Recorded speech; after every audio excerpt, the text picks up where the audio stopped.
Magandang araw mga classmate. Ito po yung Respigen 15 drops ng Tatak Excellence product, no? So marami pong nagtatanong dito, nagpi-PM sa akin kung paano daw yung pagbibigay. So unahin natin yung sa pre-conditioning mga classmate. Kasi ito, stranger to sa sistema ng ating mga alaga. So ang pagbibigay namin nito mga classmate is twice a week pero 1 drop lang, no?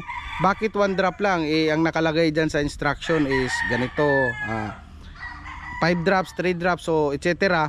1 drop lang muna classmate kasi ipapakilala lang muna natin siya sa sistema ng ating mga alaga. Then after 1 week of preconditioning, twice a week pa rin, 2 drops na siya, no? Nakuha mga classmate.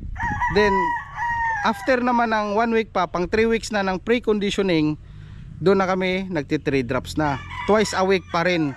So gradual lang siya mga classmate para hindi siya manibago ang ating mga alaga.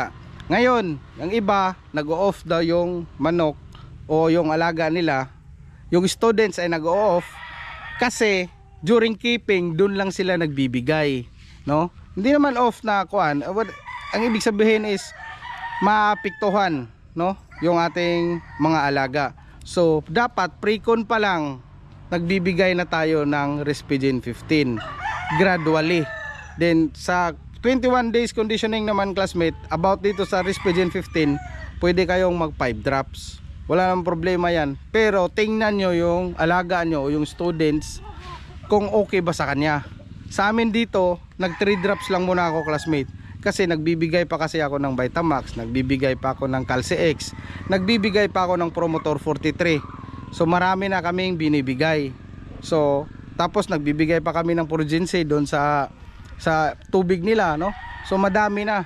So ito minimize na namin. Hindi na namin pinapatakan ng 5. So hanggang 3 lang. Then during keeping naman classmate, ang pagbibigay nito 3 drops pa rin ang bigay namin every morning lang, no? Kasi sa gabi ang binibigay namin Reload Plus. Reload Max, kasi Reload Max na pala yung tawag nun. So ganun lang yun classmate, no? Kasi hindi po talaga maganda ang sobra. Then tansyahan po yan, pakiramdaman yan kung okay ba doon sa mga alaga natin. So sana nakatulong classmate. Good luck at more wins. God bless at mabuhay lahat ng sabongero. Pagtatak excellence, subok na magaling.